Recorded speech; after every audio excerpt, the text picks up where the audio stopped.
ನಟಿ ರಶ್ಮಿಕಾ ಮಂದಣ್ಣ ಅವರು ರಾಷ್ಟ್ರಮಟ್ಟದಲ್ಲಿ ಮಿಂಚಿದ್ದಾರೆ. ಪ್ಯಾನ್ ಇಂಡಿಯಾ ಹೀರೋಯಿನ್ ಆಗಿ ಅವರು ಖ್ಯಾತಿ ಪಡೆದಿದ್ದಾರೆ.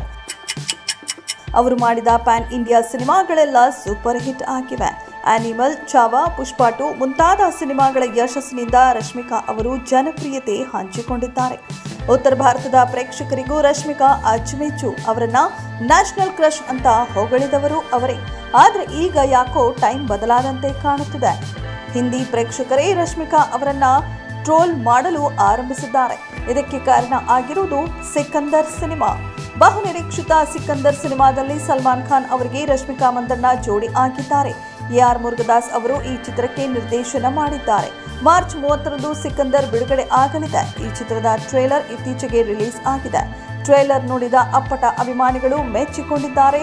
ಆದರೆ ಕೆಲವರು ಏಕಾಮುಖ ಟ್ರೋಲ್ ಕೂಡ ಮಾಡ್ತಿದ್ದಾರೆ. ರಶ್ಮಿಕಾ ಮಂದಣ್ಣ ಅವರು ಬಾಲಿವುಡ್ನಲ್ಲಿ ಆನಿಮಲ್ ಮತ್ತು ಚಾವಾ ಸಿನಿಮಾಗಳ ಮೂಲಕ ಭರ್ಜರಿ ಹೆಸರು ಮಾಡಿದ್ರು. ಆಗೆಲ್ಲ ಜನರು ನ್ಯಾಷನಲ್ ಕ್ರಶ್ ಅಂತ ಅವರನ್ನ ಸಿಕ್ಕಾಪಟ್ಟೆ ಹೊಗಳಿದ್ರು. ಆದ್ರೆ ಈಗ ಸಿಕಂದರ್ ಟ್ರೇಲರ್ನಲ್ಲಿ ರಶ್ಮಿಕಾ ಅವರ ಹಾವಭಾವ ಮತ್ತು ಲಿಪ್ಸಿಂಗ್ ಕೆಟ್ಟದಾಗಿದೆ ಎಂದು ಜನರು ಟ್ರೋಲ್ ಮಾಡ್ತಿದ್ದಾರೆ. ಇದು ಸಿನಿಮಾಗೆ ನೆಗೆಟಿವ್ ಆಗುವ ಸಾಧ್ಯತೆ ದಟ್ಟವಾಗಿದೆ. ಅಷ್ಟೇ ಅಲ್ಲದೆ ಸಲ್ಮಾನ್ ಖಾನ್ ಮತ್ತು ರಶ್ಮಿಕಾ ಮಂದಣ್ಣ ಅವರ ನಡುವಿನ ವಯಸ್ಸಿನ ಅಂತರದ ಬಗ್ಗೆಯೂ ಜನರು ಟೀಕೆ ಮಾಡ್ತಿದ್ದಾರೆ. ಸಲ್ಮಾನ್ ಖಾನ್ ಅವರಿಗೆ 59 ವರ್ಷ ವಯಸ್ಸು, ರಶ್ಮಿಕಾ ಅವರಿಗೆ ಈಗ 29ರ ಪ್ರಾಯ. ಇಬ್ಬರ ನಡುವೆ ಬರೋಬ್ಬರಿ 31 ವರ್ಷಗಳ ಗ್ಯಾಪ್ ಇದೆ.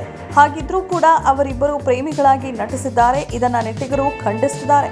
ಈ ಜೋಡಿ ತಂದೆ ಮಗಳ ರೀತಿ ಇದೆ ಎಂದು ನೆಟ್ಟಿಗರು ಹೇಳಿಕೊಳ್ಳುತ್ತಿದ್ದಾರೆ. ಇದಿಷ್ಟು ಈ ಹೊತ್ತಿನ ಸುದ್ದಿ. ಮತ್ತಷ್ಟು ಸುದ್ದಿಗಳಿಗಾಗಿ ನೋಡ್ತಾ ಇರಿ ಸಿರಿ ಟಿವಿ.